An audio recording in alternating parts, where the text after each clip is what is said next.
મારા ચાહક મિત્રો, પદદર્શક ચેનલમાં હું બિપિન કે સોની આપનું સ્વાગત કરું છું. આજે હું તમને એક સુખી સંપન્ન ઉદ્યોગપતિની વાત કહેવા આવ્યો છું કે સ્ત્રી હઠ કેવી હોય છે. ચાલો આપણે વાત ચાલુ કરું છું. એક મોટા શહેરની અંદર અતિ ધનવાન ઉદ્યોગપતિ રહેતા હતા. ખાધે પીધે સુખી, એમના ઘરમાં રિદ્ધિ સિદ્ધિ અષ્ટનિધિ નવનિધિ ભગવાનની દયાથી બધા જ પ્રકારના સુખ હતા. સુખેથી દિવસો પસાર કરતા હતા. એક દિવસ એમને એમ થયું કે ચાલો આજે આપણે ટૂર ઉપર બહાર ફરવા જઈએ. ડ્રાઈવરને કહ્યું, ચાલ ભાઈ કાર તૈયાર કર. પતિ પત્ની બંને કારમાં બેઠા, આનંદ કરતા કરતા વાતો કરતા કરતા રસ્તો પસાર થઈ રહ્યો હતો. અચાનક એમની પત્નીની નજર એક વૃક્ષ ઉપર ગઈ અને એ વૃક્ષ ઉપર ચકલીના માળાઓ હતા. તરત તેમણે ડ્રાઈવરને કહ્યું, એ ભાઈ ગાડી ઊભી રાખ. શેઠે કહ્યું, કેમ? કે મારે પેલા ચકલીના 2 માળા ઘર માટે લઈ જવા છે, આપણા ઘરમાં બહુ સુંદર લાગશે. શેઠે ડ્રાઈવરને હુકમ કર્યો, જા ભાઈ ઝાડ ઉપર જા ને 2 ચકલીના માળા લેતો આવી. ડ્રાઈવર ત્યાં ગયો, પણ જોયું તો ઝાડ બહુ ઊંચું હતું, માળા હાથમાં અંબાઈ શકે એવા હતા નહીં. પાછો વળે છે. શેઠને કહે છે કે આ તો ઝાડ બહુ ઊંચું છે, માળા લેવાય એવું નથી. શેઠ કહે છે, વાંધો નહીં, જો સામે પેલા છોકરા રમે છે ને એ છોકરાને બોલાવી લાય. ડ્રાઈવર જાય છે, છોકરાને બોલાવીને લાવે છે. છોકરાને કહે છે કે બેટા લે આ 20 રૂપિયા, તું મને આ ઝાડ ઉપરથી 2 ચકલીના માળા ઉતારી આપ. છોકરો કહે છે કે ના, સારું, લે આ 50 રૂપિયા, બસ હવે તો ઉતારી આપીશ ને. છોકરો ના પાડે છે અને છોકરો ત્યાંથી જતો રહે છે. થોડી વાર થાય છે, વળી પાછા શેઠ ડ્રાઈવરને કહે છે, જા પેલા છોકરાને બોલાવી લાય. છોકરાને બોલાવી લાવે. જો ભાઈ આ 2 ચકલીના માળાના માટે હું તને 2000 રૂપિયા આપું છું, પણ તું મને ચકલીના માળા લાવી આપ. શેઠની મજબૂરી હતી, કારણ કે તમે પણ જાણો છો કે રામચંદ્ર ભગવાન જાણતા હતા કે સોનાનું હરણ ના હોય, તેમને લેવા જવું જોઈએ હતું. તો આ તો શેઠ છે. સ્ત્રી હઠ આગળ શેઠનું ચાલ્યું નહીં. છોકરાને સમજાવે પણ છોકરો ના પાડે છે. શેઠાણી પણ અકળાય છે, કંટાળી જાય, ચાલો પાછા ઘરે. બંને ઘરે જાય છે. બીજા દિવસે શેઠ ડ્રાઈવરને કહે છે, જા પેલા છોકરાને જા ને મારી ઓફિસમાં બોલાવીને લાય. ડ્રાઈવર જાય છે, તેને કહે છે, ચાલ ભાઈ તને મારા શેઠ ઇનામ આપવાના છે અને એમની ઓફિસમાં બોલાવે છે, નોકરી પણ રાખવાનો છે. છોકરો ખુશ થઈને જાય છે. શેઠ પૂછે છે કે તે મને આ માળા કેમ ના ઉતારી આપ્યા? છોકરો સરસ મજાનો જવાબ આપે છે કે જો હું તમને એ 2 માળા લાવીને આપે તો રાત્રે એ ચકલી ઝાડ ઉપર આવે જ, એના બચ્ચાને જોવે જ નહીં ને કેવું કલ્પાંત કરે, એની મને હાય ના લાગે, એટલા માટે મેં માળા ઉતારેલી. શેઠ પણ આ એક અભણ છોકરાની વિચારસરણી, માનવતા, ધર્મ, દયા આ બધું જોઈ અને વિચાર કરતા થઈ જાય છે. એમને પણ લાગ્યું કે ખરેખર કોઈ પણ પશુ હોય, પક્ષી હોય, પ્રાણી હોય, એને એની માતાથી જુદા ના કરાય. મહાભારતનો પ્રસંગ છે. દ્રૌપદીને તો આપ બધા જાણો છો. દ્રૌપદીનો સ્વયંવર યોજાયો. દેશના રાજા મહારાજાઓ બની ઠણીને સ્વયંવરમાં હાજરી આપવા આવ્યા હતા અને બધા દ્રૌપદીને પામવા માટે ઉત્સુક હતા. પરંતુ દ્રૌપદીના લગ્નમાં એક શરત મુકાઈ હતી. એ સ્વયંવર મુજબ એવી શરત નક્કી કરવામાં આવી હતી કે એક માછલી જે ફરી રહી છે અને એ માછલી સામે જોવાનું નથી, પણ નીચે હોજમાં પ્રતિબિંબ પડે છે. એ પ્રતિબિંબમાં જોઈ અને માછલીની જે આંખ વિંધશે એને દ્રૌપદી વર્ષે હાથ ધોરા કરાવશે. બધા રાજા મહારાજો ઉત્સુક હતા. બધાને પોતાની ધનુર્વિદ્યા ઉપર અભિમાન હતું. એક પછી એક રાજા મહારાજાઓ જાય છે, પરંતુ સફળ થતા નથી. નિરાશ થઈ પોતાના સિંહાસન ઉપર બેસી જાય છે. અંતે અર્જુનનો વારો આવે છે. અર્જુન તો મહાન ધનુર્ધારી, બાણ વિદ્યાનો બહુ જ હોશિયાર અને પરાક્રમી. એને પોતાની જાત ઉપર અભિમાન હતું. એને થયું કે હું આ પક્ષીની આંખ ફટાફટ વીંધી નાખીશ. કૃષ્ણ ભગવાન સામું જુએ છે અને થોડા અહંકાર વાળી આંખોથી કૃષ્ણ ભગવાન સામું જોવે છે અને એવું કહેવા માંગતો હોય છે કે હું જઉં છું અને જુઓ પક્ષીની આંખ વીંધીને આવું છું. કૃષ્ણ ભગવાનના મોઢા પર સ્મિત આવ્યું. એ અર્જુન, તું મારો શિષ્ય છે, હું તને થોડી મદદ કરવા ઈચ્છું છું. અર્જુન કહે છે, આમાં તમે મને શું મદદ કરવાના છે? કૃષ્ણ ભગવાન કહે છે, હું તને એવી મદદ કરીશ ને કે તું લક્ષ્ય વિંધવામાં સફળ થઈશ. બોલો બોલો બોલો. કૃષ્ણ ભગવાન કહે છે, આ હોજની અંદર જે પાણી હળી રહ્યું છે, હલી રહ્યું છે, ભીલોળા રહી રહ્યું છે, એના કારણે માછલીની આંખ દેખાતી. હું એ પાણીને સ્થિર કરી દઈશ. અર્જુન રાજી રાજી થઈ જાય છે. અર્જુન જાય છે અને પોતાના ગાંડીવ ધનુષ્ય ઉપર તીર ચડાવી ઉપર ફરતી માછલીનું પ્રતિબિંબ હોજમાં જોવે છે. રાજી થાય છે. પાણી સ્થિર હતું, માછલીની આંખ ચોખ્ખી દેખાતી હતી અને તીર મારે છે.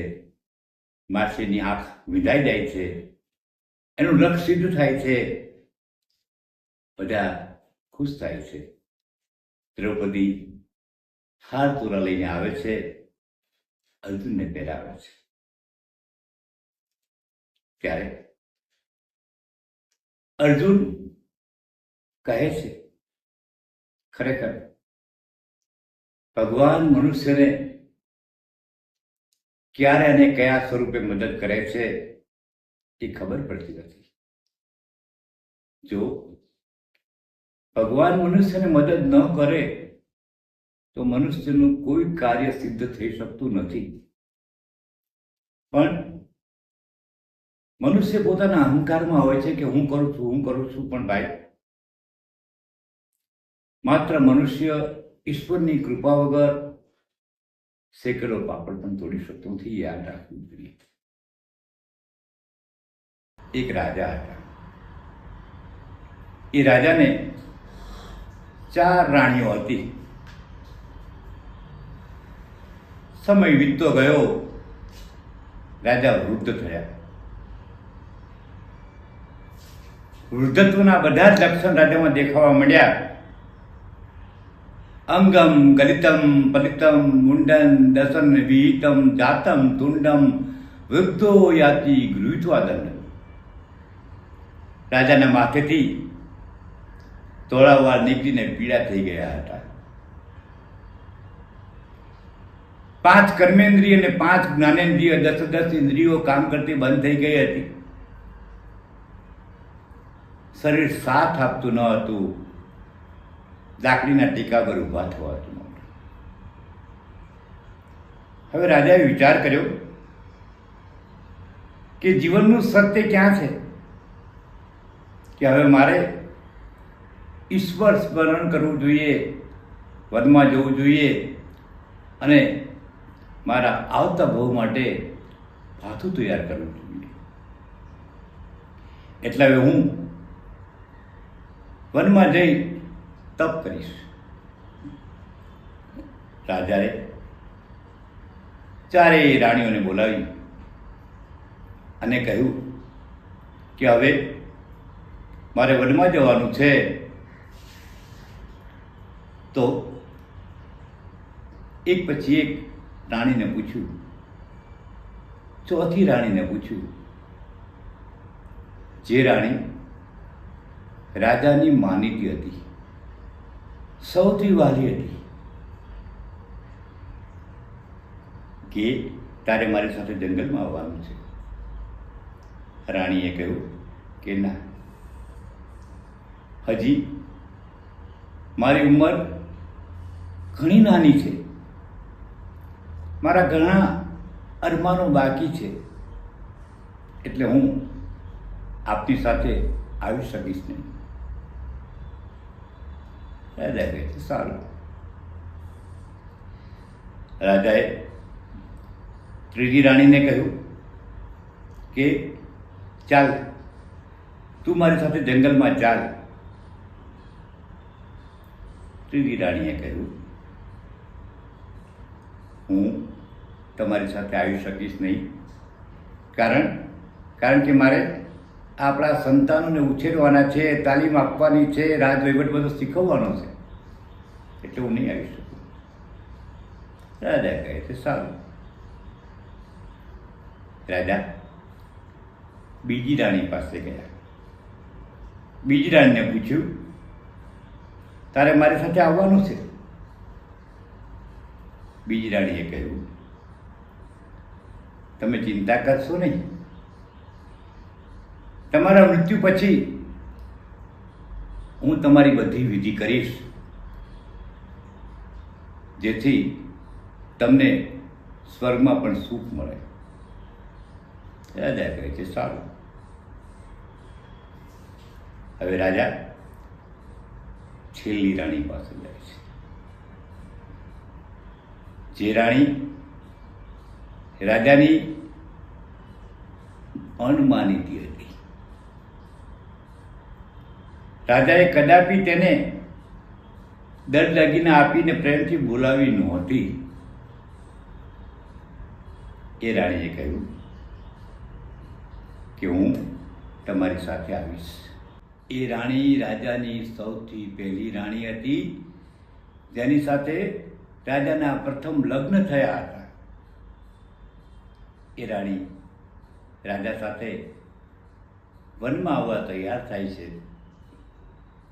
મિત્રો, આ માત્ર 4 રાણીઓની વાત નથી. તમને આ 4 રાણીઓ વિશે સમજાવું તો એક રાણી જે 4થા નંબરની હતી, જેને રાજાએ બહુ લાડ લડાવ્યા, પ્રેમ કર્યો, અને એ હતું રાજાનું પોતાનું શરીર. માણસ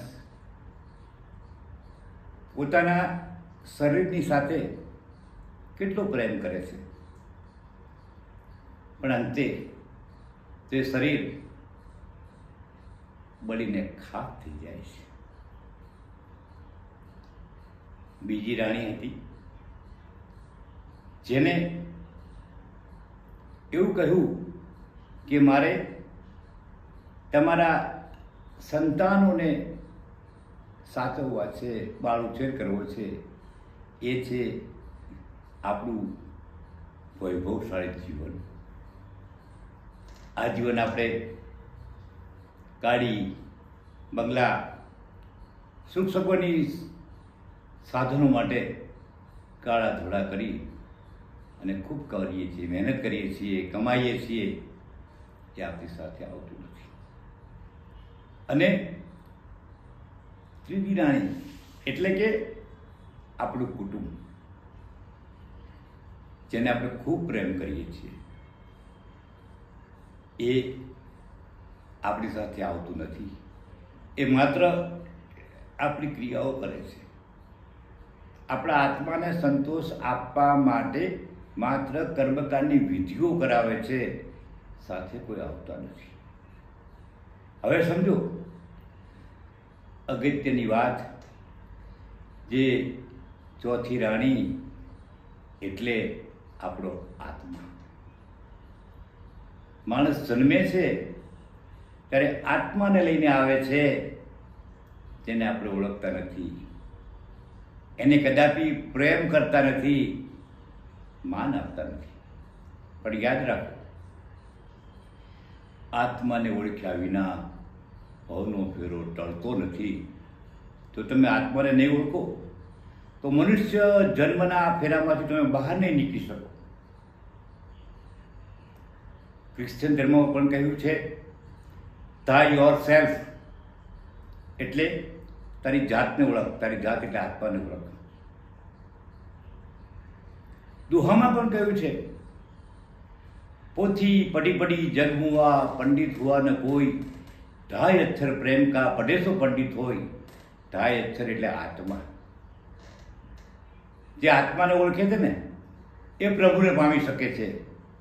બાકી આત્માને નથી ઓળખતા એ માનવ જીવન નિષ્ફળ જાય છે.